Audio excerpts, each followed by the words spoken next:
बिस्मिल्लाहिर्रहमानिर्रहीम, अस्सलामुअलैकुम। पाकिस्तान मॉर्निंग में आपको खुशामदीद कहेंगे। मैं हूँ ईशा अदनान और मैं हूँ मोहम्मद जुनैद हलीम। गुड मॉर्निंग, सुबह खैर। और जिस तरह आप जानते हैं, गर्मी पूरे जोबन के साथ आ चुकी है, पूरे जोरों के साथ आ चुकी है। और जब गर्मी एसी भी चल चुके हैं, तो फिर एसी तो चलते हैं। अच्छा, 1 टन का एसी, 2 टन का एसी, 3 टन का एसी। एसी के बारे में आपको पता है टन का एसी क्यों कहा जाता है? वजन की वजह से? यही बड़ा सवाल है, क्योंकि ये तो वजन की इकाई है, तो ठंडक को आखिर टन के साथ क्यों जांचा जाता है या नापा जाता है? इसकी बड़ी एक हिस्ट्री है जी। अच्छा। दिलचस्प वो ये कि पुराने दौर में जब ठंडक पैदा करनी होती थी तो बर्फ लाई जाती थी टनों के हिसाब से, मुख्तलिफ मवेशियों पे लाद के पहाड़ों से, और उसको इस्तेमाल किया जाता था। और ये बादशाहों के कमरों को ठंडा करने के लिए इस्तेमाल किया जाता था। और जितना बड़ा हुजम कमरे का होता था, उसी हिसाब से वहाँ पर टन के हिसाब से 1 टन, 2 टन या 3 टन का बर्फ़ का तोदा रखा जाता था, जिसके बाद वो कमरा ठंडा हो जाता था।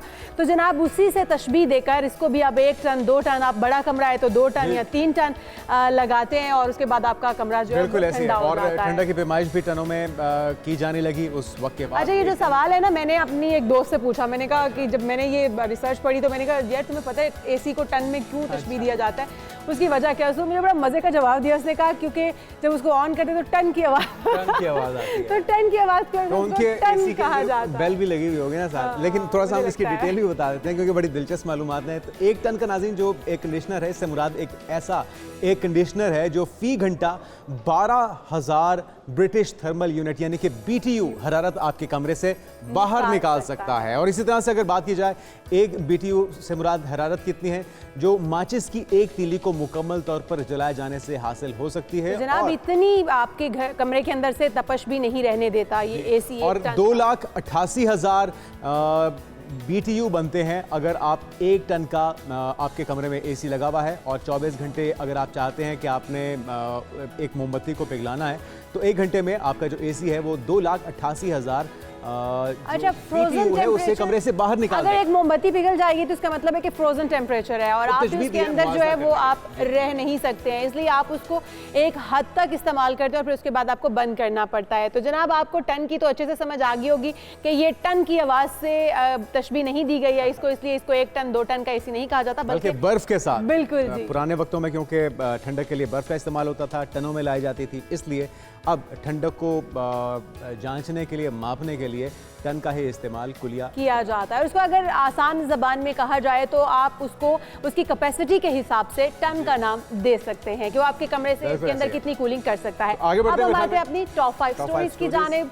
आज के हमारे शो में कौन कौन से मौजू ज़ेरे बहस आएंगे? तो PSL 10, मुल्तान सुल्तान्स और इस्लामाबाद यूनाइटेड आज स्टेडियम में मद्दे मुकाबिल होंगे। कितना तगड़ा मुकाबला होने वाला है, ये आज के प्रोग्राम में आपको बताएंगे। और फिर बात होगी मकबूजा कश्मीर के सियाहती मकाम पहलगाम की, जहाँ पे फायरिंग का वाक़या पेश आया है। इस अंधुनाक वाक़े में 27 सयाह हलाक हो गए हैं।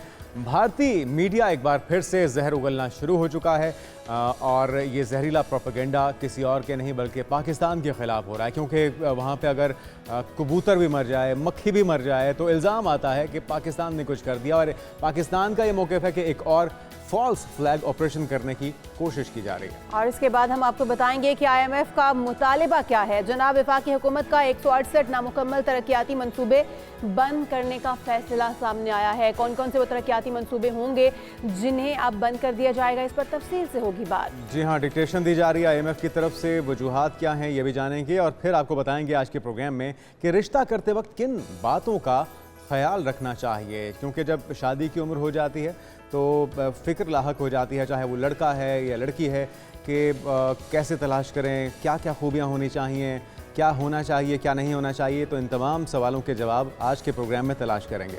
और उसके बाद आपको बताएंगे क्या फिलर्स और बोटॉक्स आपके चेहरे को बना सकते हैं मज़ीद दिलकश और खूबसूरत। इस पर भी होगी तफसील से बात। अपने टॉपिक के जाने पहले वापस आ जाते हैं PSL 10, मुल्तान सुल्तान्स और आज इस्लामाबाद यूनाइटेड मुल्तान स्टेडियम के अंदर आमने सामने होंगे। लेकिन उससे पहले हम पिछला भी बता देते हैं ना कि जो पिछला मैच था वो था लाहौर के दरमियान और मुल्तान के दरमियान। हमें तो तवक्को थी कि लाहौर जीत के तसलसल को बरकरार रखेगा, लेकिन लाहौर रहा नाकाम और मुल्तान ने पहली कामयाबी इस इवेंट की फाइनली हासिल कर ली है। रिजवान इसके रोए रवां है, कैप्टन है और उनके ऊपर बड़ी तनकीद हो रही थी। चलें, अच्छा हुआ क्योंकि तमाम टीमों का मोमेंटम में होना बड़ा ज़रूरी है, क्योंकि जैसे जैसे मैचेस आगे गुजर रहे हैं तो एक एक जोर पकड़ रहा है। अच्छा कम बैक किया मुल्तान सुल्तान ने, एक अच्छा स्कोर करके उन्होंने मैच जो है वो ये जीता है। हमारे साथ मौजूद हैं Hamad Siddiqui, sports journalist. Welcome to show कहेंगे हमाद भाई आपको भी। हमाद भाई बिलाखिर अगर हम देखें तो रिजवान भी चल ही गए, मैच उन्होंने जितवा दिया अपनी टीम को और उनकी टीम ने अच्छी परफॉर्मेंस दी है। गो कि इससे पहले का कोई एक मैच भी वो नहीं जीते, लेकिन कम बैक अच्छा था। किस तरह से परफॉर्मेंस को रेट करते हैं? जी हाँ, जाहिर है होम क्राउड एडवांटेज उनके साथ था और पहली कामयाबी मुल्तान सुल्तान की। ओवरऑल वैसे अगर विन परसेंटेज अब तक की तमाम पाकिस्तान सुपर लीग का देखा जाए तो मुल्तान सुल्तान का सबसे बेहतर है, लेकिन इस दफा हमने देखा कि पहले 3 मैच में उनको शिकस्त होती है और पॉइंट्स टेबल पे बॉटम पे बिल्कुल मौजूद। अभी भी मैच जरूर जीत गए लेकिन पॉइंट्स टेबल पे अभी भी छठे और आखिरी नंबर पे हैं। लेकिन on the other hand Lahore Qalandar match जीते हैं और पॉइंट्स टेबल 2 मैच जीते हैं तो 4 पॉइंट है, तो वो दूसरे नंबर पे हैं। आज के मैच की बात करें तो आज इस्लामाबाद यूनाइटेड अनबीटन, मैं कहूंगा सबसे बैलेंस साइड इस वक्त इस्लामाबाद यूनाइटेड है। इस लीग में 4 लगातार कामयाबी और पिछली PSL 9 अगर देख ली जाए तो उसमें 5 मैचेस लगातार, तो कुल मिला के 9 मैचेस कंसेक्टिव जीते हैं। तो इसका मतलब है कि विनिंग कॉम्बिनेशन है और हर प्लेयर जो है वो डिलीवर कर रहा है। तो इस्लामाबाद आप इस्लामाबाद यूनाइटेड को तो आउट क्लास कह रहे हैं क्योंकि जाहिर है इस वक्त वो नाकाबिले तस्हीर से नजर आते हैं, लेकिन अगर इस्लामाबाद यूनाइटेड के बाद किसी टीम को आप देखते हैं तो वो कौन सी टीम हो सकती है? देखिए बाकी टीमों में कोई इतना फर्क नजर नहीं आ रहा है। कराची अपने होम ग्राउंड पे जाके मैच जीत गई, फिर लाहौर कलंदर, पेशावर ज़ल्मी आखिरी मैच जो जीती, अच्छे साइन नजर आए पेशावर ज़ल्मी के जानिब से। हारिस बड़ा अच्छा खेले। टीमों को जेल इन होना पड़ेगा। अभी हम कहते हैं बहुत अर्ली है, 3-3 मैच खेलें, 4 मैच खेलें, कुल 10-10 मैच हर टीम ने खेलने। तो विनिंग कॉम्बिनेशन ढूंढ रहे हैं कि जो नॉन परफॉर्मर है उनकी जगह और जो ऑप्शन मौजूद है टीम में उनको चेक करके।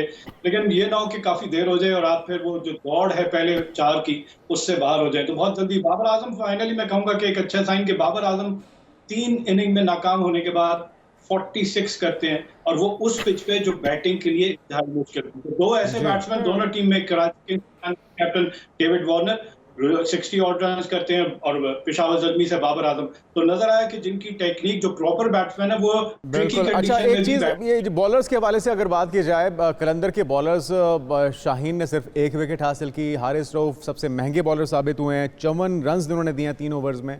तो ये हमारे कौमी टीम के मेन लीडिंग बॉलर्स हैं और बॉलिंग ही हमारी स्ट्रेंथ है। अगर वो PSL में ऐसा परफॉर्म कर रहे हैं अपने ही ग्राउंड्स पे, अपने ही खिलाड़ियों के सामने, फिर इंटरनेशनल मैचेस में क्या करेंगे? मैं हमेशा से कहता हूँ फास्ट बॉलर अगर डिफेंसिव मोड में चला गया ना तो फिर वो नहीं अच्छा परफॉर्म कर सकता। देखिए हमें फ्री हैंड देना पड़ेगा हारिस रऊफ को कि वो एक्सपेंसिव होगा लेकिन वो विकेट लेके दे। अगर आप उसके कॉलम में देख लेंगे कि रन्स कितने और साथ साथ अगर विकेट्स आपको नजर आती हैं तो जस्टिफाई कर देता है। लेकिन आप उसको कहें कि लाइन और लेंथ बॉल करें, कंटेन करें, तो ये उसका अंदाज नहीं है बॉल करने का। तो फास्ट हमेशा से कहा जाता है कि एग्रेसिव रहने दें, वो विकेट लेकर देखा वो मैच आपको जीत के देगा। हारिस रऊफ का बिल्कुल आपने एनालिसिस सही बताया, more than 50 run in 3 over और साथ कोई विकेट भी नहीं है। तो डिसअपॉइंटिंग परफॉर्मेंस शाहीन शाह अफरीदी की भी देख लें, एक मैच में बहुत अच्छा परफॉर्म करते हैं, कंसिस्टेंसी नहीं नजर आती, विनिंग कॉम्बिनेशन भी नहीं नजर आती, बॉलर्स के साथ कंफ्यूज हो जाते हैं आप। 5 प्रॉपर बॉलर्स के साथ खेलें तो आप हमेशा से अच्छा परफॉर्म करेंगे। अच्छा हमाद भाई, अगर रिजवान को जीतना होगा से इस्लामाबाद यूनाइटेड से हराना होगा इस्लामाबाद यूनाइटेड को, तो क्या स्ट्रेटजी होनी चाहिए रिजवान की? क्या आप समझते हैं कि रिजवान फॉर्म में वापस आ चुके हैं और इस्लामाबाद यूनाइटेड को हरा सकते हैं, और क्या स्ट्रेटजी होनी चाहिए, क्या मशवरा देंगे आप? देखिए कंसिस्टेंसी मैटर करती है। कल के मैच में बहुत अच्छा खेले, यासिर खान ने 87 स्कोर किया और 44 बॉल जिसमें 6 चौके 6 छक्के। कल के अगर मैच की बात की जाए तो दोनों इनिंग की नंबर ऑफ बाउंड्रीज देख लें तो एक टीम बाउंड्री से बनाती है 152 और दूसरी बनाती है 126। तो वो बाउंड्रीज का डिफरेंस है, 5 चौके कम लगे दूसरी इनिंग में और 1 छक्का कम लगा। तो बाउंड्रीज को मैच करना पड़ेगा। यासिर खान एक ब्लाइंडर ऑफ एन इनिंग खेल गया। हम कहते हैं ना पावर प्ले बहुत इंपॉर्टेंट है और वो बैट्समैन जिनके पास ये सलाहियत है कि पावर हिटिंग कर सके, 30 यार्ड सर्कल के ऊपर से स्टार्ट अपनी टीम को अच्छा देंगे, तो आपने देखा कि rest of the batsman capitalize करते हैं और मोर देन 200 रन 227 बोर्ड पे लगाते हैं जो कि विनिंग। आपने देखा कि एंड में मैं दाद दूंगा उसको सिकंदर रजा को कि आप मैच हार रहे हैं लेकिन आप 20 ओवर्स पूरा खेलने जा रहे हैं और साथ साथ आप वो जो मार्जिन है डिफीट का उसको स्क्वीज करते हुए ऑलमोस्ट 33, एक मौके पे लग रहा था मोर देन 80 ऑड रन से वो हार जाएंगे। वो डेंट पड़ता अच्छा, थोड़ा सा ये जिस तरह से आप बता रहे हैं, कुछ ऐसे खिलाड़ी जिनसे तवक्कुआत थी वो ऑफ कलर नजर आए और जो फॉर्म में नहीं थे वो भी अच्छी फॉर्म में दिखाई दे रहे हैं। कुछ तब्दीलियां तो हमें दिखाई दे रही हैं। यासिर खान ने धुआंधार इनिंग खेली है, 87 रन बनाए। इसी तरह से इफ्तिखार काफ़ी अरसे के बाद फॉर्म में नजर आए, वो के सिर्फ 40 रन ही बनाए लेकिन फिर भी अच्छा खेल पेश किया। क्या कहेंगे? इम्पैक्टफुल इफ्तिखार का रोल भी यही है, एंड ऑफ द इनिंग, और जब उनके पास कहते हैं ना विकेट्स इन हैंड, तो एक माइंड के साथ डबल माइंडेड होंगे ना कि मैंने रोकना है, मैंने कैरी करना है बैटिंग को एंड तक। जब उनको फ्री हैंड मिल गया कि जी आप ऑल आउट जा सकते हैं, तो ऑल आउट गए तो आपने नजर आ गया कि 3 छक्के जबरदस्त लगाए, 40 रन है। एक मौके पे लग रहा था कि लेस देन 200 हो गए, लेकिन इफ्तिखार की इनिंग जो है उसने उनको 200 से ऊपर पहुंचा दिया, फिर 227। काफी अच्छा टोटल था। नजर आ रहा था कि एंड थोड़ा सा चेज जरूर किया लाहौर कलंदर ने, लेकिन उनकी रीच से बाहर था। 3 उनकी जानिब से भी परफॉर्मेंस। फखर जमान बहुत अच्छा खेल रहे थे शुरू में, 14 गेंदों पे 36 रन बनाते हैं, फिर सैम बेलिंग है और एंड में 50 रन कराते हैं सिकंदर रजा। लेकिन ये मालूम था मुल्तान सुल्तान को कि जब 12 से 14 रन पर ओवर रिक्वायर्ड रन रेट हो जाए तो वो आसान नहीं होता, हर ओवर में नहीं हो सकता। एक आध ओवर में आप बना लेंगे, लेकिन कैरी ऑन करना थ्रू आउट द इनिंग। और हमाद भाई जिस तरह से कह भी रहे थे, कलंदर्स के सिकंदर रजा ने जिस तरह से लास्ट ओवर में छोड़ा नहीं है, हिम्मत नहीं हारी है, वो परफॉर्म करते रहे और बड़ी अच्छी परफॉर्मेंस दी उन्होंने।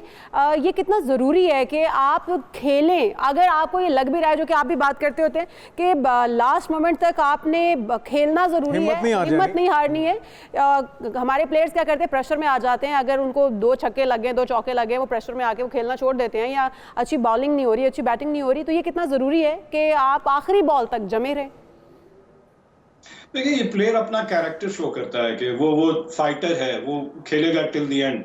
ये ऑस्ट्रेलियंस में हमने खुसूसियात नजर आती है कि वो कभी भी मैच हार भी रहे हो, आपको आखिरी बॉल तक जोर लगाते हुए नजर आएंगे। तो ये एक अच्छे साइन है और हमारे यंगस्टर्स के लिए लर्निंग कर्व होगा कि सिकंदर रजा की बैटिंग को देखें कि मैच आप हार रहे हैं लेकिन एंड तक लेके क्यों जा रहे हैं कि वो जो रन रेट है उसको स्क्वीज कर सके, वहां पे उनको असर ना पड़े। तीसरे नंबर पे है और मैचेस हो चुके हैं। अगर एक आध मैच ज्यादा और हार गए तो एंड में नजर आएगा कि पहली 4 टीमें जिन्होंने क्वालिफाई करना है अगले राउंड के लिए, वो नेट रन रेट की बुनियाद पे आगे प्रोसीड करेंगी। तो ये गेम अवेयरनेस है बेसिक। ये यंगस्टर्स के पास भी अच्छा मौका है, अपने परफॉर्मेंस दिखाएं और अपनी धाक बिठाएं। शायकीन क्रिकेट ऐसा ही 10 किस्म का टाकरा देखना चाहते हैं। हमारे देखिए हमारे साथ मौजूद थे, आपका बहुत शुक्रिया और उम्मीद करते हैं कि आज का मैच भी ज़बरदस्त होगा। जिस तरह से मोमेंटम एक बन रहा है, मुल्तान ने थोड़ा सा अच्छा परफॉर्म किया तो मैच जीत गए। आज भी वो नाकाबिल शिकस्त इस्लामाबाद यूनाइटेड को शिकस्त देंगे और मैच जो है वो भरपूर तरीके से देखने में जी। और आज का जो मैच है वो शायकीन क्रिकेट देखने के लिए भी ज़रूर जाएँ। इससे एक जो बूस्ट मिलता है हमारे प्लेयर्स को और वो अच्छी परफॉर्मेंस देते हैं। हम अगला अपना यहाँ पर एक ब्रेक शामिल करते हैं। जब ब्रेक से वापस आएंगे तो हमारा जो टॉपिक होगा वो मकबूजा कश्मीर के हवाले से है, जहाँ पर भारतीय एक और नाकाम कोशिश है, लेकिन भारत की जानिब से जो साजिशें की जा रही है, फॉल्स फ्लैग ऑपरेशन वहाँ पे किया गया है। इसकी कहानी क्या है, एक ब्रेक के बाद आपको बताते हैं। Stay with us.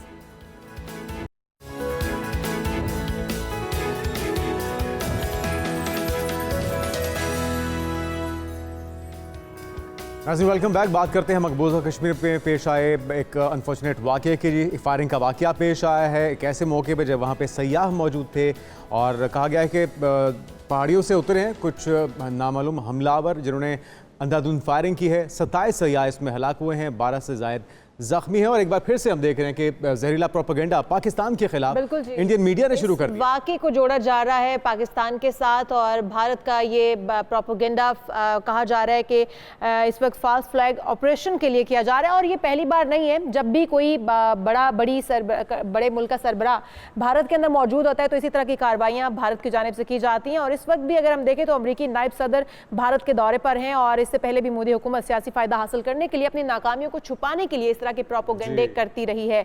हमारे साथ ये देखना बड़ा इंपॉर्टेंट है विशाल के एक ऐसे मौके पे प्रोपेगेंडा किया जा रहा है कि जब अमरीकी नायब सदर भी वहां पर ही मौजूद हैं। ब्रिगेडियर रिटायर्ड हारिस नवाज साहब दिफाई तजियाकार हमारे साथ मौजूद हैं। ब्रिगेडियर साहब आपको वेलकम कहेंगे पाकिस्तान मॉर्निंग में। तो ये एक और फॉल्स फ्लैग ऑपरेशन है जिस तरह से हुकूमत पाकिस्तान का मौक़िफ़ है और टाइमिंग बड़ी अहम है वहाँ पे नायब अमरीकी सदर का होना और कोशिश क्या करने की जा रही है मोदी सरकार की तरफ से, गोदी मीडिया की तरफ से? देखें, बात यह है कि हमेशा जब भी कोई इनके मुल्क में कोई हाई ऑफिशियल आता है, जैसे अभी अमेरिकन वाइस प्रेसिडेंट आए हुए, उनकी मिसेज जो इंडियन ओरिजिन से हैं और उसके बाद वो पाकिस्तान की जाहिर के खिलाफ प्रोपेगेंडा करना कि पाकिस्तान कश्मीर में क्या कुछ कर रहा है। आप मुझे ये बताइए कि ये जगह जो है ये लाइन ऑफ कंट्रोल से 400 किलोमीटर दूर है और रास्ते में लाइन ऑफ कंट्रोल के ऊपर total fencing I have served there. और उसके बाद रात को वहाँ पर फुल जनरेटर चल रहे होते हैं, फ्लैश लाइट्स होती हैं। आप 100 गज से एक कॉइन भी गिरा हो तो आप ढूंढ लेते हैं, नंबर 1। नंबर 2, वहाँ पर 8 लाख वहाँ पर फौज है और इसके अलावा पैरामिलिट्री फोर्सेज है। एक कवर किया हुआ है। टूरिस्ट जा रहे हैं, ये बताएं 27 टूरिस्ट मारे गए हैं, कोई एक की बॉडी इन्होंने दिखाई है? वो जो और वैसे भी हर समाज से अब तक तो भारत के अंदर बड़ा वावेला हो चुका होता, अब तक तो वहां पर सूरत हाल कुछ और होती है। अगर 27 सियाह वाकई में भारत के मारे जा चुके होते, और जिस तरह से आप बता रहे हैं वो लाइन ऑफ कंट्रोल का इलाका है, वहां पर तो आप कह रहे हैं कि एक छोटा सा सिक्का भी गिरे तो वो भी ढूंढ लिया जाता है। वहां पर इतनी तादाद में वहां पर सिपाहियों का मौजूद होना या वहां से अटैक किया जाना नामुमकिनात में से है। लेकिन जो इस वक्त अमरीकी नायब सदर का भारत के अंदर मौजूद होना और उसके बाद ये क्या फ़ायदा हासिल करना चाह रहे हैं? एक तो हमेशा की तरह पाकिस्तान का इमेज डिस्टर्ब करने की कोशिश की जाती है, पाकिस्तान को आइसोलेट करने की कोशिश की जाती है, और मजीद क्या फ़ायदे हैं जो भारत को ये तमाम ओछे हथकंडे इस्तेमाल करते हुए हासिल होते हैं? India is a global terrorist country. आपके सामने कनाडा में इन्होंने सिख लीडर को मारा, इन्होंने अमेरिका में कॉन्स्पिरेसी पकड़ी गई, पाकिस्तान में 20 हमारे पाकिस्तानी मारे इन्होंने जो कि कश्मीर कॉज को सपोर्ट करते थे। So India is proven a global terrorist. अब ये उसको कवर अप करने के लिए पाकिस्तान को ब्लेम करना चाहती है। नंबर 2, आप ये बताइए 6 टेररिस्ट मारे इन्होंने, अगर मारे होते क्या इंडियन प्रोपेगेंडा टीवी पे उनकी तस्वीरें उनकी सब चीज़ें दिखाते? नहीं दिखाई। 27 टेररिस्ट मारे, 27 सयाह मारे, उनकी एक किसी की भी तस्वीर दिखाई है? उनकी फैमिलीज के इंटरव्यू कि जी हाँ जी ये देखें जी वो रो पीट रहे होते, जी हमारे से जुल्म हो गया, ये हो गया। एक तस्वीर उन्होंने दिखाई है, एक औरत बैठी हुई है, उसके साथ उसका मेरे ख्याल में हस्बैंड सो रहा है, और वो बड़े ये बड़ा वैलिड पॉइंट है। एक तो जो जहाँ बहक हैं या हलाकते हैं उनको ना दिखाना, उनकी शनाख्त ना बताना। दूसरा पॉइंट भी बड़ा वैलिड है कि लाइन ऑफ कंट्रोल से 400 किलोमीटर आगे क्या दहशतगर्द भी यहाँ पे खुदा न खास्ता पाकिस्तान से गाड़ी पे बैठ के पिकनिक मनाने गए हुए थे इतनी दूर? अगर कोई कार्रवाई करनी ही थी तो वो बॉर्डर के करीबी एरिया में कर सकते थे। तो ये सारी चीज़ें, ये फैक्ट्स क्या भारत को, भारतीय सरकार को जो प्रोपेगेंडा करना भी चाहती है, उनको नज़र नहीं आता कि कहानी भी ऐसी बनाई जाए जो हजम होने वाली हो? इस तरह की कहानी को कौन तस्लीम करेगा? ये ऐसे हमेशा करते। 2000 में सिखों को जो मारा था उसके बाद देख लें क्या हुआ। पुलवामा में इन्होंने अपने खुद 40 से 50 फौजी मरवा दिए पाकिस्तान में सर्जिकल स्ट्राइक के लिए, और उसके मुंह की खानी पड़ी जब अपने 2 जहाज भी गिरा लिए, पायलट को भी रेस्ट कर लिया, और दुनिया में रसाई हुई कि F-16 गिरा दिया, ये कर दिया। और अमेरिकन उनके इवन अपने जनरल से कहा कि F-16 नहीं, MiG-21 के स्पेयर्स हैं, ये दिखाए। फिर उसके बाद प्रूफ ये करना चाहते हैं आपके सामने, इन्होंने जो कश्मीर में जुल्म कर रहे हैं, पूरे कश्मीर के जो बागात थे ना फ्रूट ऑर्चर्ड्स के, सारे रेड ग्राउंड कर दिए, नौजवानों को अरेस्ट किया हुआ। और अच्छा, अब ये भारतीय मीडिया तो प्रोपेगेंडा कर रहा है ब्रिगेडियर साहब, लेकिन हुकूमत पाकिस्तान का मौक़िफ़ क्या होना चाहिए? किस तरह से काउंटर किया जाए इस इल्ज़ाम तराशी को? और हमारा मीडिया तो हमेशा जिम्मेदारी का मुजाहरा करता है, क्या हमें भी उसी तरह का जवाब देना चाहिए? और हुकूमत का, रियासत का क्या जवाब होना चाहिए इस पर? प्रोएक्टिव जवाब आना चाहिए। आपके इस्लामाबाद में दुनिया के सफारतकार हैं, फॉरेन ऑफिस चाहिए, मिनिस्ट्री ऑफ इंटीरियर वहाँ पर बुलाए उनको पूरा ब्रीफ करें कि ये बताइए इंसिडेंट हुआ, ना आपने इंक्वायरी की, ना आपने कोई इन्वेस्टिगेशन की, ना आपने कोई प्रूफ बताया दुनिया को, और आपने पाकिस्तान को ब्लेम करना शुरू कर दिया। ये इंतहाई ज़्यादा घटिया हरकत होती है। इन 4 के टोला जो ये दहशत गर्दों का है, अमित शाह, राजनाथ सिंह, अजीत और उसके बाद नरेंद्र मोदी, ये आरएस के गुंडे हैं, ये सारा वो काम कर रहे हैं जो वहाँ पर जुल्म बर्बरीत करते हैं, ये उसको कवर अप करने के लिए। और जो इंडिया का बदनाम हो रहा है ग्लोबल टेररिस्ट मुल्क, वो चाहता है कि पाकिस्तान को गुलाम करे, जो कि ये कर नहीं सकते। तो वैसे हारिस नवाज साहब, अगर इस तरह का, अभी तो सयाब मरे नहीं है, इसकी इतलात अभी तक कोई वाजे, क्योंकि सबूत कोई डेड बॉडीज या कुछ इस तरह का नहीं दिखाया, उनकी फैमिलीज नहीं दिखाई, लेकिन भारत को अगर ये करना भी पड़े, वो अपने ही लोगों को मरवा कर सियासी मफादात हासिल करते आए हैं, ये पहली बार नहीं होगा। लेकिन लाशों का ना मिलना इस बात का सबूत है कि अभी तक कोई मरा नहीं है, किसी सियाह के साथ इस तरह का कोई वाकया पेश नहीं आया। लेकिन अगर इस तरह कोई वाकया पेश आया तो क्या वहां पर मौक़िफ़ ये अपनाएंगे, क्या बताएंगे? क्योंकि इनका तसल्लुत है, हुकूमत इनकी है, वहां पर फौजें इनकी वहां पर काबिज है इस वक्त। देखिए, बात यह है कि इंडिया से पाकिस्तान को चाहिए फौरन ये जितने एम्बेसडर से बुला के कहें, बताए नहीं कितने 27 लोगों की बॉडीज कहाँ पर है, 6 हमारे हैं उनकी बॉडीज। एक औरत दिखाई है, उसका हस्बैंड लेटा हुआ है, वो पूरे कश्मीर की वादी के एंजॉय कर रही है, एक ब्लड का उस बंदे के ऊपर। आप ये कितने स्टूपिड हैं। यकीन करें कि एक झूठ भी बोलते हैं, अगर फ्लैग से ड्रामा भी करते हैं, वो भी झूठा बोलते हैं। लेकिन यह इंसानी हुकूक की जो पामालियाँ हो रही हैं अरसे दराज से, जो बुनियादी इंसानी हुकूक कश्मीरियों के सल्ब किए जा रहे हैं, अक़वाम मुत्तहिदा की करारदादों पे अमल नहीं हो रहा, इस तरह के ओछे हथकंडों और फॉल्स फ्लैग ऑपरेशन से उस पर पर्दा डाला जा सकेगा? और क्या कोई सवाल नहीं करेगा कि ये कर क्या रहे हैं आप, इस तरह के ऑपरेशन करके आप कब से हुकूक मार के बैठे हुए कश्मीरियों के? अमेरिकन दुनिया को चलाते हैं, European Union, they know each and everything. उनके पास एक एक सैटेलाइट इमेज होता है, what has happened, where it has happened, और क्यों है, और या हुआ है या नहीं हुआ, they all know it. Let be very frank, the only thing is कि इंडिया के साथ उनके स्ट्रेटेजिक इंटरेस्ट है, बड़ी तजारती मंडी है, इसलिए they look toward the thing. And ये जो है ना डुअल काम, ये दुनिया को छोड़ देना चाहिए। आई थिंक आपको रियलिटी, ह्यूमन राइट्स के चैंपियन तो बहुत बनते हैं कि जी कश्मीर में ये हो गया, ये इंडिया में ये, उसके बाद आपने अफगानिस्तान में ह्यूमन राइट्स की बात करते हैं, गजा नज़र नहीं आता, कश्मीर नज़र नहीं आता, इंडिया नज़र नहीं आता, जो ग्लोबल टेररिस्ट है आपके सामने, जिस तरीके से फाइनेंशियल टेररिज्म कर रहे हैं बलोचिस्तान के अंदर, और काबुल में बैठ के वहाँ से पूरी हमारे पाकिस्तान दहशतगर्दी करवा रहा है, ये ख्वारिजियों से, टीटीपी से। और ब्रिगेडियर साहब, ये सॉरी टू से, अमेरिका सुपर पावर है, वो सारा कुछ देख रहा है, वो सैटेलाइट की पिक्चर्स उसके पास डायरेक्टली जाती है, लेकिन करवा भी तो सब कुछ वही रहा है।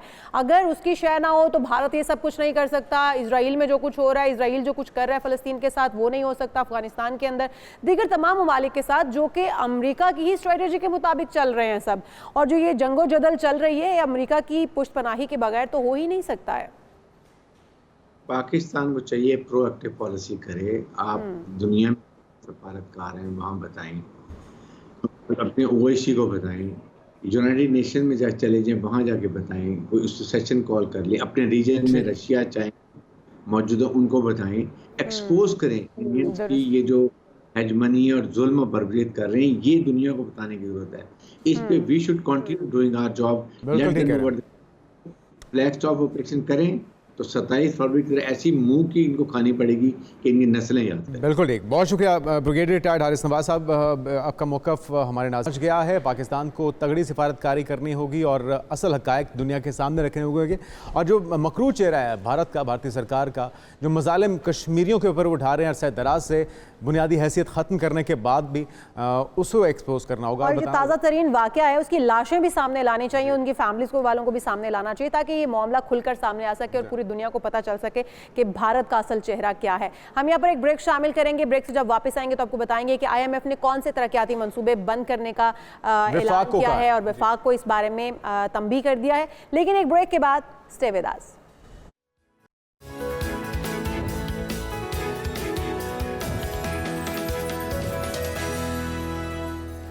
प्रोग्राम में एक बार फिर से आपको खुशामदीद कहेंगे और बात करेंगे आलमी मालियाती इदारे यानी कि IMF की, जिन्होंने तरक्याती बजट से सूबाई नौयत की जो तरक्याती मंसूबे थे उन्हें ख़त्म करने का मुतालबा किया है। और वफाक ने 18वीं तरमीम के बाद जो मुंतकिल सूबाई मंसूबों पर तरक्याती बजट खर्च करना था उसको अब रोक दिया है। तकरीबन बताया जा रहा है कि 800 अरब रुपये मज़ीद खर्च करना थे, जो सूबाई नौयत के तमाम तरक्याती मंसूबे थे। इसके ऊपर बात करते हैं। डॉक्टर सलमान शाह, साबिक वज़ीर ख़जाना, हमारे साथ ही मौजूद हैं। वेलकम टू शो कहेंगे डॉक्टर सलमान शाह साहब आपको। डॉक्टर साहब, वो कौन से तरक्याती मंसूबे हैं और किस बुनियाद पर या किन वजूहात पर इनको बंद किया जाएगा, इनके ऊपर मज़ीद सरमायाकारी नहीं की जाएगी, मज़ीद बजट इनके ऊपर इन्वेस्ट नहीं किया जाएगा? देखिए, जो पाकिस्तान के ये तरक्याती मंसूबे होते हैं, ये कोई सोच समझ के नहीं बनाए जाते। ये सियासी बुनियादों पे डिफरेंट प्रोजेक्ट शुरू कर दिए जाते हैं और वो फिर मुकम्मल ही नहीं कभी होते, और कई कई साल ये इसी तरह उनमें एलोकेशन की जाती हैं और उनकी कोई इकोनॉमिक बेनिफिट्स भी नहीं होते।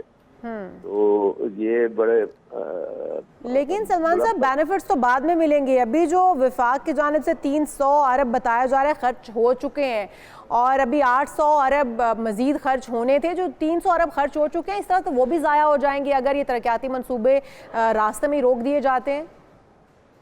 नहीं, ये क्योंकि मैंने जैसे कहा ना कि पॉलिटिकल बेसिस पे ये मंसूबे शुरू कर देते हैं, लेकिन वो कभी मुकम्मल नहीं होते, क्योंकि उनको पूरी तौर पे ना तो फंड किया जाता है और ना उनकी कोई खास प्लानिंग होती। और जो पाकिस्तान का PSDP है, उसका जो अगर उसका थ्रो फॉरवर्ड देखें तो कोई 15 साल लगेंगे उनको बनाने में।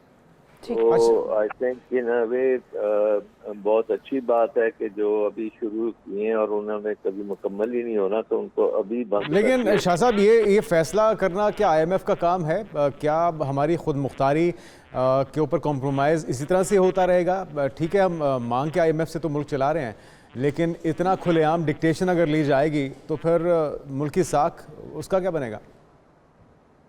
देखे ना, वज़ीर आज़म ने तो कहा है ना कि बेकर्स आर नॉट चूजर्स।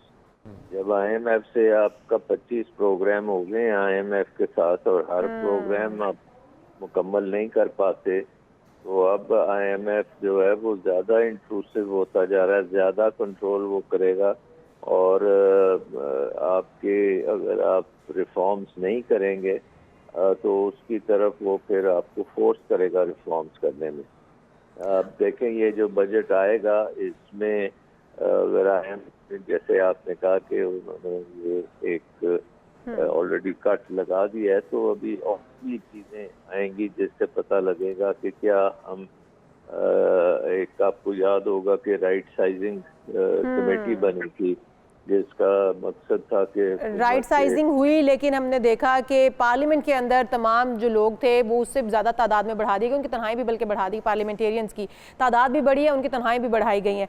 अच्छा शाह साहब, अगर हम देखें IMF के तमाम जो IMF की जानिब से मुसल्लत किए जाते हैं हमारे ऊपर नए नए इकदाम उनकी जानिब से, और अगर हम इसके पीछे ज़रा चले जाएँ, मुहर्रिकात की जानिब चले जाएँ, तो हम देखते ये हैं कि जो अहदाफ मुकर्रर किए जाते हैं IMF की जानिब से और उन अहदाफ को पूरा करने के लिए, क्योंकि पहले से ही लेके कर्ज उन जगहों पर, मंसूबों पर, तरक्याती मंसूबों पर खर्च किया जाता है, जब वो अहदाफ पूरे नहीं होते हैं तो फिर अल्टीमेटली क्या होता है कि अवाम के ऊपर टैक्स की भरमार की जाती है और अवाम से पूरा करके फिर एक बार जो है वो एक किस्त जो है उतारी जाती है जो कि कर्ज की हमने ली होती है। ये अवाम के ऊपर बोझ पड़ता है हर उस फैसले का जो कि IMF की जानिब से थोपा जाता है या हुकूमत की जानिब से जो फैसले लिए जाते हैं। अवाम इसमें इस सब में कहाँ है? क्योंकि तरक्याती मंसूबे जो शुरू हैं, अवाम को बड़े बड़े ख्वाब दिखाए जाते हैं, उससे बहुत सारी नौकरियां जुड़ी होती हैं, बहुत सारे लोगों की जिंदगियां उसके साथ जुड़ी होती हैं, और जब इस तरह के तरक्याती मंसूबों को बंद कर दिया जाता है तो अवाम को तो धचका लगता ही लगता है। जो अवाम के नज़रों में एक मंसूबा शुरू किया जाता है और उसके ऊपर इतनी बड़ी लागत आती है, वो भी ज़ाया हो जाती है। इस वक्त आप नहीं समझते कि 300 अरब जो लगाए गए थे वो ज़ाया हो जाएंगे? नहीं, आई डोंट थिंक, क्योंकि अगर आप और 800 अरब लगाते तो वो भी ज़ाया हो जाने थे, क्योंकि मैंने जैसे पहले भी कहा कि वो इन प्रोजेक्ट्स की लिमिटेड बेनिफिट्स होते हैं और कोई सियासी बिना पे किए जाते हैं, और उसमें कई प्रोजेक्ट्स ऐसे हैं जिनमें बहुत ज़्यादा करप्शन भी की होती है। तो IMF जब अब, क्योंकि मैं जैसे 25 प्रोग्राम पाकिस्तान के फेल हुए हैं और IMF के ऊपर भी एक क्वेश्चन मार्क आता है कि आप किस किस्म के प्रोग्राम करते हैं कि वो कामयाब नहीं होते। तो IMF ने अब सख्ती करनी शुरू की है। अभी से दिनों उन्होंने एक मिशन भेजा था जो डायग्नोस्टिक मिशन था कि पाकिस्तान की गवर्नेंस को स्टडी किया जाए और पाकिस्तान की गवर्नेंस में करप्शन को देखा जाए कि करप्शन कितनी है और उसका इकोनॉमी पे क्या इम्पैक्ट हो रहा है, और पाकिस्तान का बिजली के निज़ाम में क्या नुकसान हो रहे हैं और उसमें क्या चोरियां हो रही हैं। तो पूरी गवर्नेंस को वो देख रहे हैं और उसमें ये जो अखराजात किए जाते और हैं। आप समझते हैं देखे कि मुआशी तौर पर ये बेहतर फैसले हैं जो IMF की जानिब से इस वक्त थोपे जा रहे हैं हुकूमत की, और जो 168 तरक्याती मंसूबे थे इनको बंद कर दिया जाना ही बेहतर था, क्योंकि 800 अरब मजीद उसके ऊपर ज़ाया होते और ये कभी भी मंसूबे मुकम्मल ना हो पाते। बहुत शुक्रिया डॉक्टर सलमान शाह साहब हमारे साथ मौजूद थे, साबिक वज़ीर ख़जाना।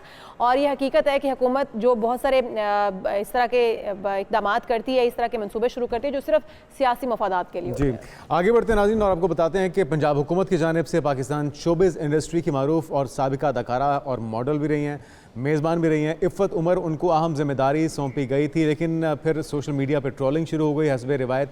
और जो नाकदीन हैं नून लीग के, वो इफ़्फ़त उमर को भी ट्रोल करने लग गए कि जी ये ओहदा एजाज़ी तौर पे दिया जा रहा है, क्योंकि वो खान साहब के ख़िलाफ़ या PTI के ख़िलाफ़ बोलती रही हैं। लेकिन अब डेवलपमेंट जनाब ये है कि इफ़्फ़त उमर साहबा ने माज़रत कर लिया। और इफ़्फ़त उमर साहबा को आपको पता है जुनैद, उनको कौन सा दिया गया था ओहदा? उन्हें सूबा पंजाब का कल्चरल एडवाइज़र मुकर्रर कर दिया गया था, जिससे उन्होंने हम्बली उन्होंने माजरत कर ली है कि वो ये काम ये जिम्मेदारियां जो है वो बखूबी नहीं निभा सकती। लेकिन इसके पीछे स्टोरी है बाकायदा एक कि जब वो PTI के साथ थी तो वो नून लीग पर बहुत PTI के साथ नहीं थी, वो PTI के दौरे हुकूमत में उन पर तनकीद करते रही हैं, जिसकी वजह से उनके नाकदीन ये समझते हैं कि वो शायद PTI के खिलाफ हैं और नून लीग की हिमायत में। हालांकि उन्हें ये जिम्मेदारी सौंपी गई, हाँ इस तरह ये जिम्मेदारी सौंपी गई। हालांकि वो अगर ये ओहदा संभाले तो मेरे ख्याल में अच्छा काम हो सकता था।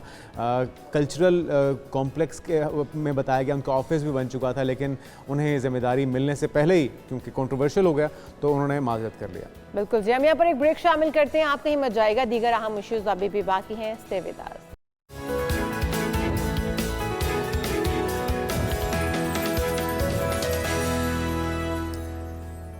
एक बार फिर से आपको कहेंगे खुश आमदीद, गुड मॉर्निंग, सुबह खैर। और एक बार फिर से हम बात करेंगे आज नाश्ते की, वो नाश्ता जिसको अक्सर लोग भूल जाते हैं, इग्नोर कर देते हैं और फिर बहुत सी बीमारियों का, परेशानियों का शिकार रहते हैं। अच्छा, कुछ लोगों को ये लगता है कि नाश्ता ना करने से वो स्लिम और स्मार्ट रहेंगे, फ्रेश और एक्टिव रहेंगे, जबकि ये एक गलत मंतक है।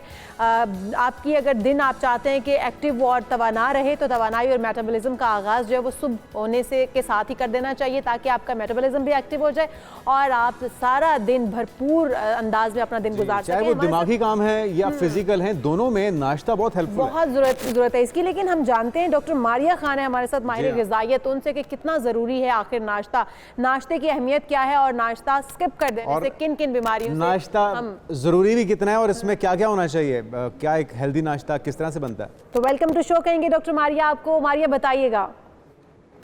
Thank you so much sir. जिस तरह नाश्ता सबसे हमारा मेन एलिमेंट है, पहला मील है, और पुराने वक्तों की कहावत से कहानी शुरू करते हैं कि बादशाहों वाला नाश्ता करें।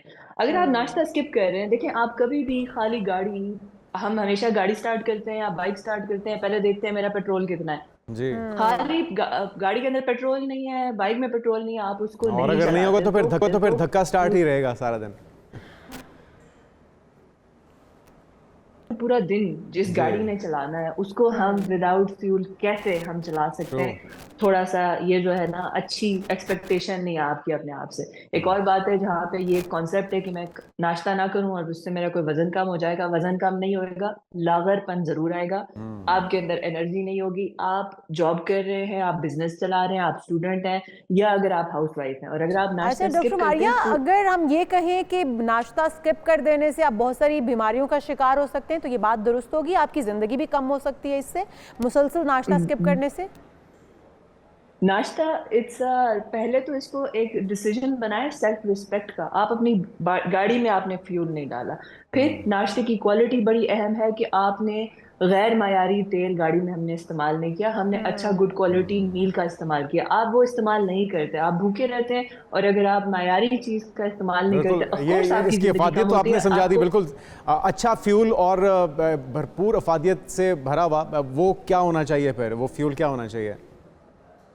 तो आप जब ये सुबह का वक्त बड़ा अहम है, आप इसको स्टार्ट करें, पहले तो अपने आप को फ्यूल करें। बाय नाउ अगर मैं बताऊं तो अभी तक अच्छा नाश्ता, उसके बाद एक अच्छा वर्कआउट होना बहुत ज़रूरी है, और एक इम्पॉर्टेंट मीटिंग में करके बैठी हुई हूँ, राइट, और मेरी एनर्जी आज यहाँ पे है। तो जब आप इस तरह स्टार्ट करते हैं, अगर मैंने ब्रेकफास्ट ना किया होता तो मैं अभी तक शायद डाउन होती, राइट। तो अच्छा ब्रेकफास्ट की बात कर लेते हैं प्लीज़। प्लीज लाजमी ऐड करें अपने सुबह के वक्त, जो सुबह का वक्त होता है ना, देखें इसको समझ लें पहले कि आपका मैदा बिल्कुल खुश्क है, निचड़े हुए स्पंज की तरह है। इस वक्त आप जो कुछ ऐड करेंगे आपका बॉडी उसको बड़ा जबरदस्त उसको जज्ब करेगा। तो 2 से 3 पीसेस ऑफ फ्रूट लें, उसको दही के ठीक। अंदर मिक्स करके आप एक अच्छा सा अपने लिए एक स्मूदी का फ्रूट सैलेड है। का बाउल बना लें।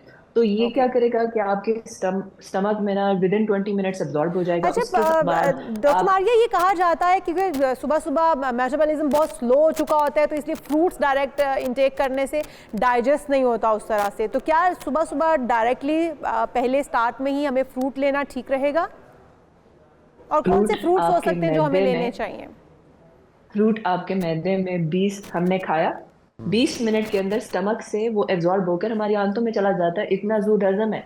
सबसे बेस्ट ये है कि आपने 2 से 3 पीसेस ऑफ फ्रूट के अंदर दही बना के आपने एक वो दही का ठंडा फ्रूट सैलेड बना लिया। एक ऑप्शन ये हो गया। आप 2-3 फ्रूट्स को इकट्ठा ब्लेंड करके आप एक स्मूदी बना के वो भी पी सकते हैं। फर्स्ट मील उसको करें और उसको फिर थोड़ा सा टाइम दे 15-20 मिनट का, और उस 15-20 मिनट में अपना प्रॉपर ब्रेकफास्ट बनाएं, जिसमें आप ब्राउन ब्रेड का टोस्ट ले सकते हैं, आप ऑमलेट बनाएं, उसके अंदर सही हेफ्टी वाला ऑमलेट बनाएं जिसमें ऑलिव्स, टमाटर, प्याज, ठीक है। स्पिनच डालकर एक बड़ा सा ऑमलेट बनाएं। पराठा ना खाएं।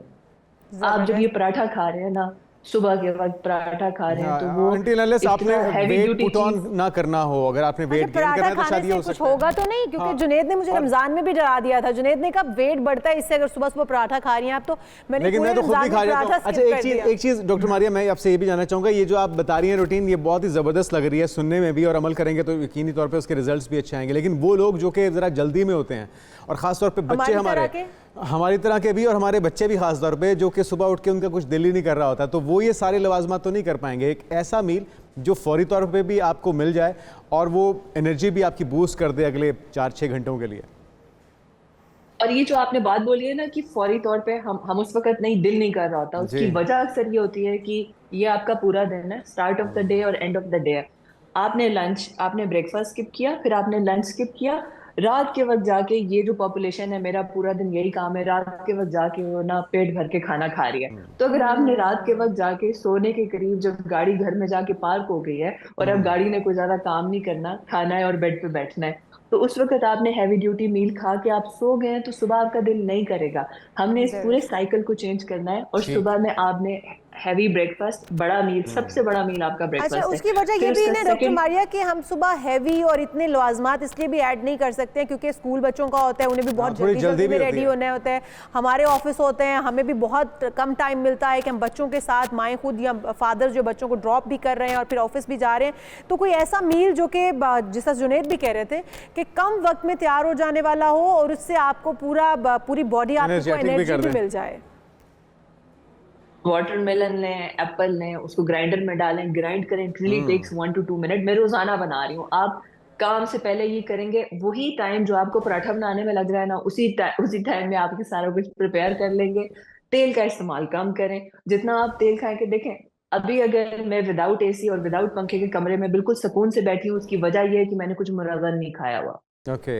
ओके, जितना आप मुरगन चीजें ऐड करेंगे, आपको अच्छी खासी गर्मी लगेगी, मैदे में तेजाबियत होगी, आपको अंदर एक फायर लगी होगी। अक्सर लोग मुझे कहते हैं मारिया ऐसे लगता है आग लगी हुई है मेरे अंदर, मैदा जल रहा है मेरा।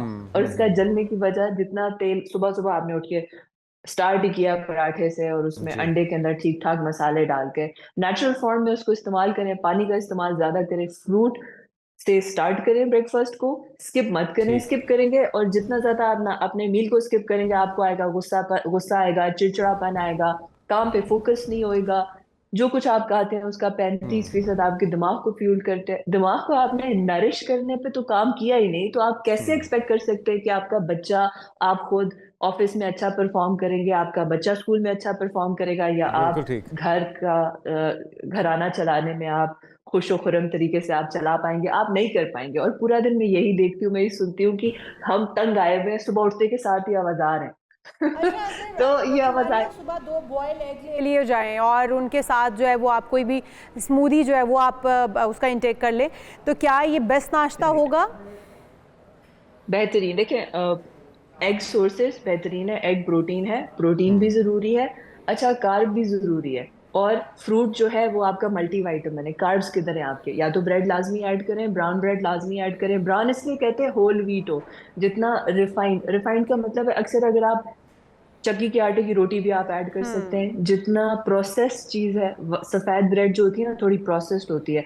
अगर आप सफेद आटे को भी देखें ना तो आप देखेंगे उसको पता लगेगा जैसे कोई पाउडर है, वो तो रियल चीज लग ही नहीं होते। उसके बरक्स अगर आप चक्की पे खुद खड़े होकर जब आप करें ना तो आपको नजर आएगा, उसमें आपको फाइबर भी नजर आएगा उस आटे में। डॉक्टर मारिया, अगर हम बच्चे पैनकेक बहुत पसंद करते हैं, सुबह सुबह ब्रेकफास्ट में अगर बच्चों को पैनकेक बना दें, गो कि उसके अंदर अंडा भी शामिल होता है, उसके अंदर कभी कभी जो है वो आप बनाना शामिल कर लेते हैं, स्ट्रॉबेरी शामिल कर लेते हैं, और फिर उसके अंदर मैदा भी होता है, तो क्या ये एक हेल्थी नाश्ता बच्चे के हिसाब से हो सकता है?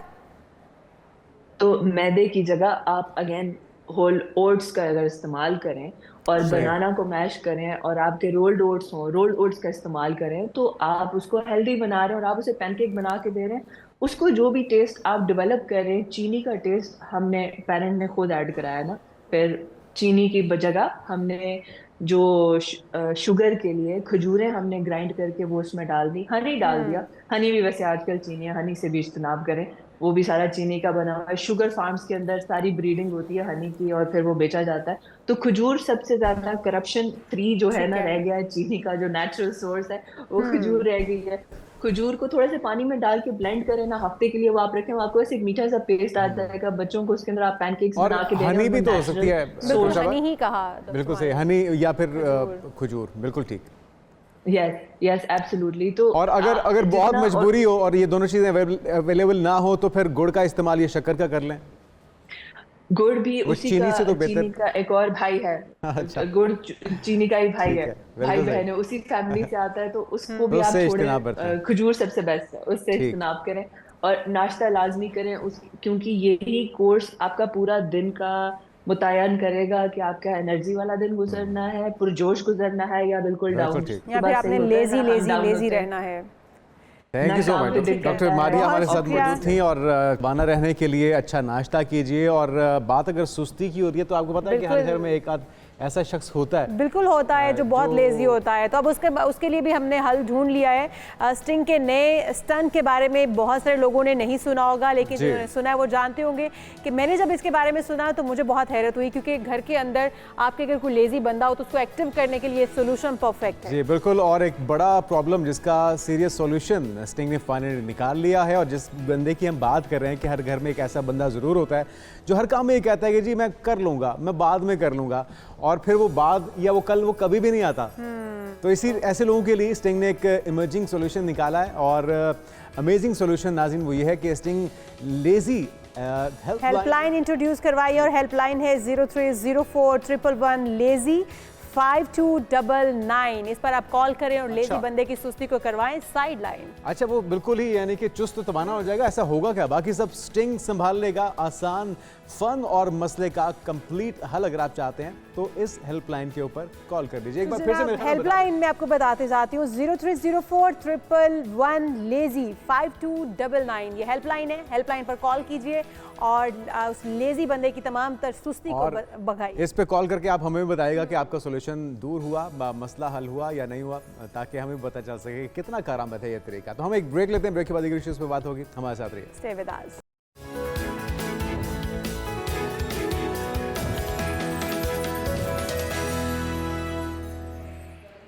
प्रोग्राम में एक बार फिर से आपको खुशामदीद कहते हैं नाज़रीन। और आप में से कौन कौन है जो कभी बूढ़ा नहीं होना चाहता? और अगर कौन होगा जो नहीं चाहेगा? वैसे ऐसे सारे लोग ऐसे ही हैं जो कि बुढ़ापा नहीं चाहते हैं।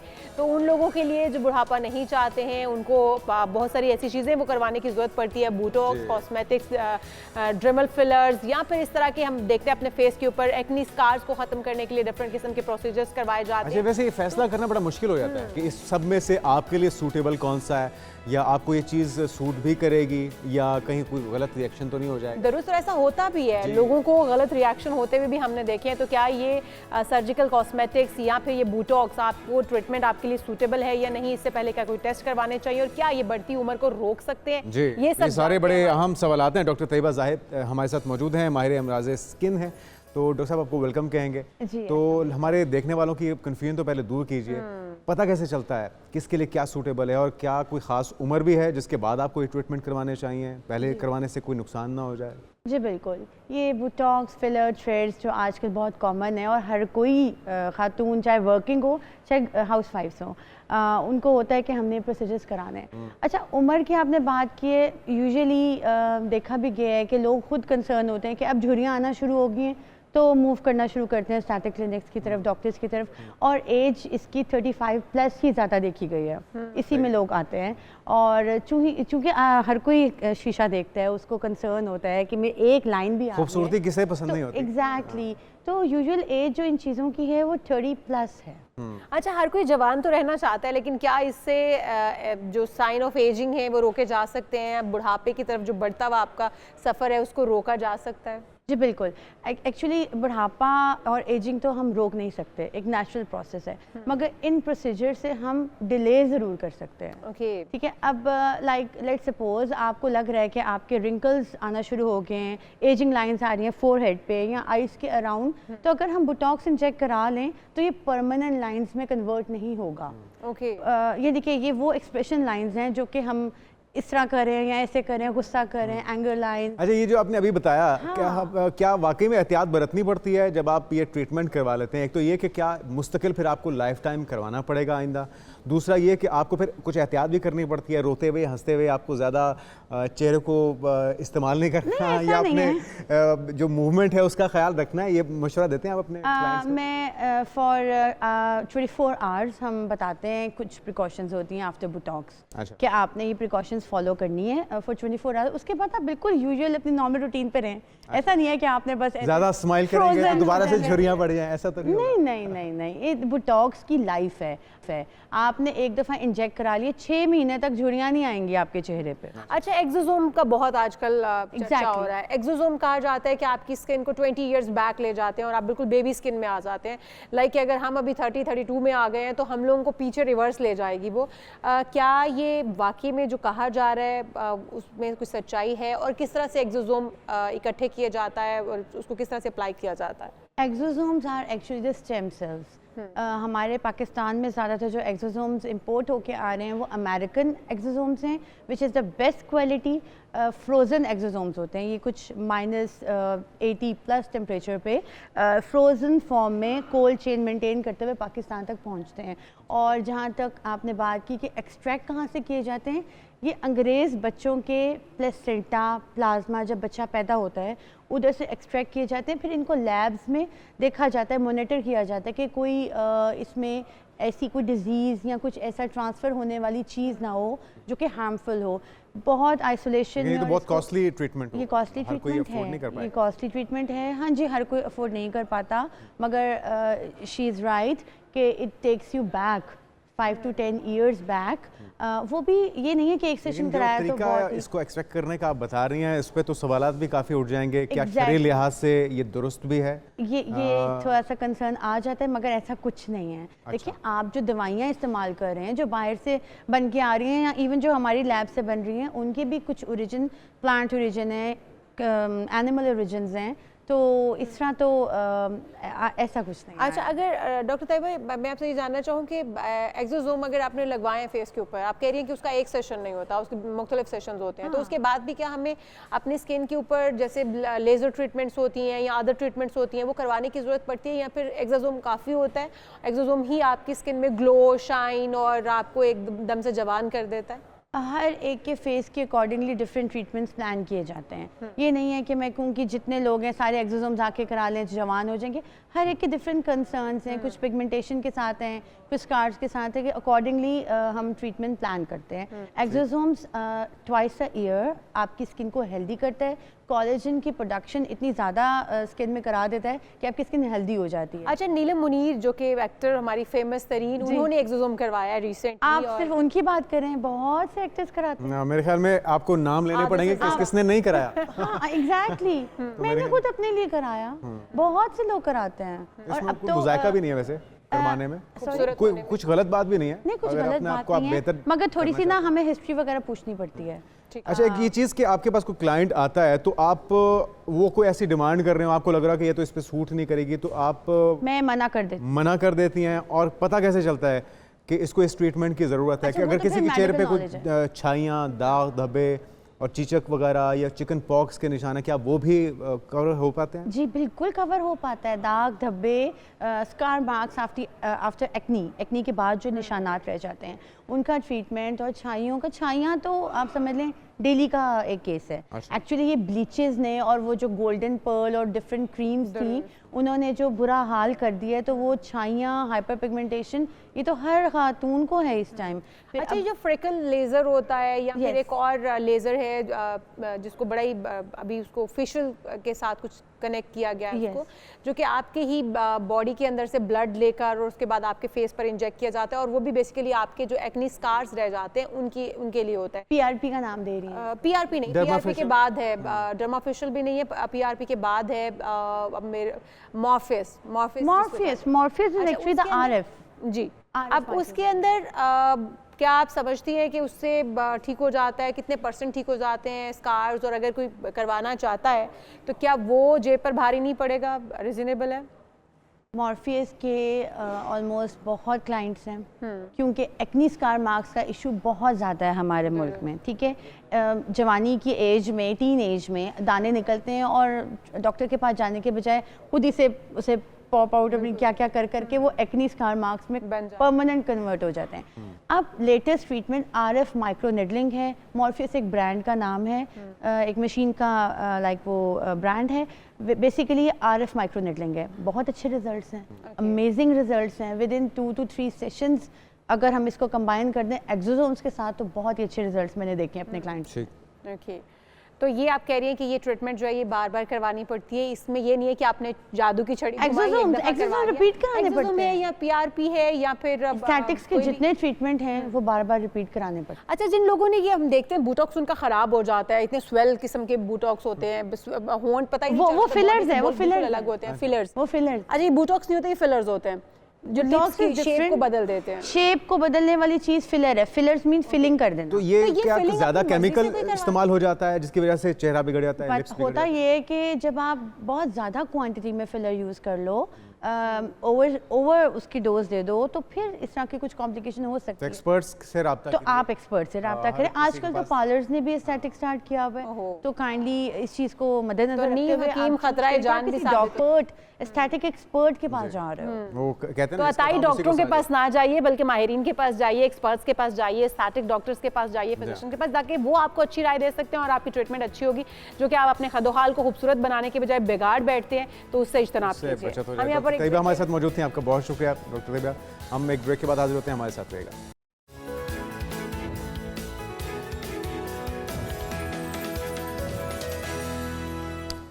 नाज़रीन, वेलकम बैक। और अब एक इंतहाई अहम मामला है हर घर से जुड़ा, और वो मामला है शादी का, जो ना सिर्फ 2 अफराद बल्कि 2 ख़ानदानों की पूरी ज़िंदगी का मसला होता है। ख़ानदानों से ही माशरा तश्कील पाता है। तो जब इसकी बुनियाद ही सही नहीं रखी जाएगी तो फिर किस तरह से एक मुआशरा तश्कील पाएगा? जो लोग अच्छी इज़्दवाजी ज़िंदगी गुजारना चाहते हैं फिर उन्हें अच्छा फ़ैसला, सबसे पहले सोच समझ कर फ़ैसला लेने की ज़रूरत है कि उनके लिए अच्छा लाइफ पार्टनर क्या है, उसके अंदर क्या क्या क्वालिटीज़ होनी चाहिए। तो यही जानने के लिए गुलसाना मंशा साहिबा मोटिवेशनल स्पीकर हमारे साथ मौजूद हैं, एजुकेशनिस्ट भी हैं, इनको आज मदऊ किया है ताकि ये हमारी रहनुमाई कर सकें और आप सबकी रहनुमाई कर सकें। वेलकम टू शो कहेंगे आप। वो ब्रेक में आप कह रही थी ना गुलसाना साहिबा के रिश्ते कराने वाली आंटी तो नहीं है लेकिन हमें आप जैसे लोगों की जरूरत है इन मौज़ूआत पे, ताकि लोगों को एजुकेट किया जाए। I know I was just kidding, क्योंकि मुझे जब इशफाक ने कहा कल के गुलसाना इस टॉपिक पे, तो मैंने एकदम उसको बोला, मैंने कहा तुम्हें मैं रिश्ते कराने वाली माई लगती हूँ। लेकिन लेके हमारे लोगों को चाहिए एजुकेशन, इससे बेहतर कौन हो सकता है? मोटिवेशनल स्पीकर से बेहतर कौन राय दे सकता है कि ये होना चाहिए? क्योंकि अब तक रिश्ते कराने वाली माइयों के पीछे लग के ही ये हाल मामला खराब हुए हैं। तो मुझे लगता है कि अब एक एक्सपर्ट राय जो है वो आनी चाहिए, ताकि लोगों को गाइड किया जा सके। जुनैद अनीशल, thank you so very much. It is always a pleasure to be on your show. माशाल्लाह से आप इतने प्लेजेंट हो। Topics are always worth addressing. Yes divorce की शरह सिर्फ एक सिटी का रिसर्च कल परसों जब मैंने बैठ के किया, जब मुझे बताया गया कि यहाँ पे इस टॉपिक के ऊपर बात करनी है, तो मैं हैरान होगी कि गुजरांवाला जैसे शहर का जो फिगर मैंने देखा, डिवोर्स रेट जो मैंने देखा, तो मुझे लगा कि इस टॉपिक के ऊपर डेफिनेटली बात करना बहुत ज़रूरी है। क्योंकि प्रॉब्लम वही होती है जब रिश्ते जुड़ रहे होते हैं। तो एक तो सबसे पहले मैं डेफिनेटली स्टार्ट ही इस बात से करूँगी कि जैसे ख़ुद हमारे प्यारे नबी ने कहा, और ईशल जो बात आप अभी शो स्टार्ट होने से पहले जब हम बात कर रहे थे कि अपने बराबरी के, आप शायद उसको थोड़े और अंदाज में बयान कर रहे थे, let me put it in a better way that you always make these relations with the people, एक तो जो आपकी बराबरी पे हैं, बहुत ज़्यादा डिफरेंस नहीं, बहुत ज़्यादा डिफरेंस नहीं होना चाहिए। अगर लड़की खुद गरीब घर से है, लड़का बहुत अमीर घराने से है, तो वहाँ पे भी प्रॉब्लम आ जाएगी, ठीक है। और अगर लड़का मतलब थोड़ा लेस प्रिविलेज्ड फैमिली से बिलोंग करते हैं, the girl is from a very well of family, तो फिर तो बहुत ही ज़्यादा प्रॉब्लम, लाइफस्टाइल हर एक चीज में वो सब कुछ आएगा। तो एक और अगर लड़का और लड़की दोनों सेम खानदान से और दोनों सेम स्टेटस के साथ है, तो फिर भी दो तलवारें एक न्याम में नहीं रह पाती ना, मसला तो बहुत सारे हैं। हाँ, लेकिन उसमें ईशल मैं ना एक बात देख रही हूँ कि लड़कियों ने एक बड़ी अच्छी बात सीख ली है कि वो ये कहती हैं कि ठीक है हम मिल के कर लेते हैं, मतलब आई विल ऑल्सो कॉन्ट्रीब्यूट। लड़कियों के बीच में एक बहुत अच्छा चेंज आ रहा है, तो लड़की का भी कंट्रीब्यूशन बैलेंस्ड ही रहना चाहिए, क्योंकि अगर लड़की भी जरूरत से ज्यादा कंट्रीब्यूट करेगी तो वहाँ पे भी लड़के के लिए फिर प्रॉब्लम आ जाएगी। फिर वो लड़का दब के रहना, कॉन्फिडेंस का शैटर होना, अपने आप को अंडर एस्टिमेट करना, इन्फीरियोरिटी कॉम्प्लेक्स में जाना, फिर इन सारी चीज़ों को मीट करने के लिए रिलेशनशिप को भी डिस्टर्ब करेगा। और होगा ये कि फिर वो जब सोसाइटी में जाएगा तो इलीगल मीन्स, मैं हमेशा कहती हूँ कि पाकिस्तान के बीच में 85% मनी ब्लैक मनी है। क्यों? क्योंकि फिर वो इन्हीं चीज़ों को मीट करने के लिए अपने आप को उस स्टेटस के ऊपर लाने के लिए, लेकिन नॉर्मली गुलशन साहब हमने देखा है कि जो बहुत ऐसे जो केसेस हैं जिसमें क्लास डिफरेंस बहुत ज़्यादा होता है, वो या तो क्लास फेलोज होंगे, लव मैरिज होगी, या इस तरह के केसेस में ऐसे चांसेस ज़्यादा होते हैं। और फिर हम देखते हैं कि उसी के नतीजे, जिसकी आप भी बात करें कि डिवोर्स रेशो बहुत बढ़ गई है, तो फिर पेरेंट्स को किरदार अदा करना चाहिए, उन्हें बच्चों को कायल करना चाहिए या सिखाना चाहिए, ये तरगीब देनी चाहिए कि अपना लाइफ पार्टनर चुनते वक्त इन चीज़ों का ख्याल रखें। किस तरह से कायल करें बच्चों? देखिए, पेरेंट्स के लिए सबसे पहला कदम पेरेंट्स ने लेना है, बजाय इसके कि जो लोग रिश्ता लेकर आ रहे हैं या जिनके साथ रिश्ता किया जा रहा है। ये बात मैंने अपने पापा से सीखी थी। मैं अपने 5 बहन भाइयों में सबसे ज़्यादा बोल्ड, सबसे ज़्यादा कॉन्फिडेंट और बहुत ज़्यादा कम्युनिकेट करने वाला ह्यूमन बीइंग थी। तो मेरी अम्मी ने थोड़ा सा एतराज़ जाहिर किया जहाँ मेरी शादी की जा रही थी, तो मेरे अब्बू ने एक बड़ी प्यारी बात की, और आज after 30 years I am telling you that my father was right. और मेरा ख्याल है कि उन्हीं लाइंस के ऊपर मैं अपने बच्चों को भी देख। अच्छा, उन्होंने आपको कायल किया था या आपकी मदर को? नो, उन्होंने ना मुझे कायल किया, उन्होंने मेरी मदर को इस बात के लिए कायल किया कि मैं सामने से आने वालों से ज़्यादा ये देख रहा हूँ कि मेरी बेटी का मिजाज क्या है। बहुत अच्छी बात। My daughter is a dominating nature, वो थोड़ी सी बॉसी है, ये उन ह्यूमन बीइंग्स में शामिल होती है जो डेफिनेटली एक स्टेप ऊपर रहते हैं। आप इसको दबा नहीं सकते हो अगर आप इसे दबाने की कोशिश करोगे, क्योंकि मिजाज वैसा है। अब मेरी ही 2 बहनें और थी जिनसे मेरे अब्बू कहते थे इनको जिसके साथ मर्जी कर दो, ये कॉम्प्रोमाइज कर लेंगे, ये कॉम्प्रोमाइज कर लेंगी, ठीक है। ये जो है ना, ये हर काम खुद करने की आदी है, इंडिपेंडेंट है, और ये बोलती है कि अच्छा आप नहीं कर सकते, मैं कर लूंगी। It was not in the negative sense, of course मिजाज होता है हर बच्चे का, और मुझे लगता है, और मुझे ये लगता है कि जितना ज्यादा अकोमोडेट मैंने किया अपनी लाइफ में किसी ने भी नहीं किया। अच्छा गुलशन साहब, आपकी बातों से एक चीज तो ये समझ आई कि आपको अपने बच्चे का मिजाज पहले बच्चे के मिजाज को, कि वो किस तरह का मिजाज रखता है और वो किस तरह की फैमिली में एडजस्ट कर सकता है, किस तरह के लोगों में एडजस्ट कर सकता है। शादी की पहली शर्त तो ये होनी चाहिए कि आपको अपने बच्चे का पहले अच्छे से पता होना चाहिए। दूसरी भी शर्त आपके बच्चे से ही रिलेटेड है, ठीक है। अब चाहे आपका बेटा है चाहे आपकी बेटी है, आप ये जरूर देखिए कि डज ही और she has a skill set, कोई डिग्री, और डिग्री के साथ कोई ऐसा स्किल सेट कि खुदा न खास्ता, जैसे मेरी शादी बहुत वेल ऑफ फैमिली में हुई, they were one of the richest people of Lahore, they were counted among those, but within a few months my father-in-law passed away who was running the entire business, और उनकी death के साथ ही of course सब कुछ बिखर गया। बच्चों की तरबियत भी तो बहुत ज़रूरी है ना। हम जब रिश्ता देखते हैं हमें ये नहीं पता कि हमारे बच्चे का मिजाज क्या है, हम सिर्फ ये देखते हैं कि बच्चा जो है वो सामने वाला बच्चा या बच्ची क्या पढ़ा लिखा है, कमाता है। हमारे अपना बच्चा पढ़ा लिखा भी ना हो, ये भी जरूरी नहीं है, खूबसूरत हो, ये उसमें सारी क्वालिटीज सामने वाले के अंदर सारी क्वालिटीज होनी चाहिए। और अपने बच्चे को हम ऑब्जर्व ही नहीं करते। तो ये कितना जरूरी है, ये भी बताइए। ऑफ कोर्स सामने वाले को भी देखना जरूरी है, सामने वाले का भी। इसमें अब सबसे बड़ी गलती हम क्या करते हैं कि एक तो वही जो पॉइंट नंबर 1 हमने किया कि हम अपनी बराबरी से ऊपर कि बेटी खुश रहेगी, बेटी इधर भी जाएगी उधर भी जाएगी, she won't be sacrificing. Now we need to understand that sacrifices are of two kinds. One is a positive sacrifice and one is a negative sacrifice. So positive sacrifice अपने बच्चे को सिखाइए। अब सामने वाले को जब आप देख रहे हैं, हम क्या करते हैं कि हम पहले इम्प्रेशन के ऊपर, फर्स्ट इम्प्रेशन के ऊपर हम पूरे निछावर हो जाते हैं, जबकि आपको ये जानना ज़रूरी है कि जो भी फैमिली आपको अप्रोच करी वो अपना पहला इम्प्रेशन अच्छा ही देगी। So beware of the sweet talks, beware of the scripted talks. कोई भी आपसे रिश्ता मांगने आया तो आपके सामने गालियां तो वो गालियां तो नहीं देगा, अब्यूज तो नहीं करेगा, वो आपको अब्यूज नहीं करेगा। फिर वो कोशिश करेगा कि मैं चाहे मांग के ही अच्छी ही गाड़ी में बैठ कर आऊँ, मैं ज़रूर अपना बताऊँ कि जी हमारा इधर भी कारोबार है उधर भी कारोबार है। तो जो भी लोग आ रहे हैं, बजाय उनको आप ट्रस्ट करने के, आप उन्हें डाउट कीजिए। उनको जाहिर मत करें, लेकिन डाउट करना बहुत ज़रूरी है, क्योंकि जैसे ही आप डाउट्स में जाएंगे आपकी ऑब्जर्वेशन, आपका एनालिसिस वाली जो मोड है वो ऑन हो जाएगा और फिर आप ज़ाहिरी सी बात है खुद भी कुछ बातों के थ्रू जानने की कोशिश करेंगे।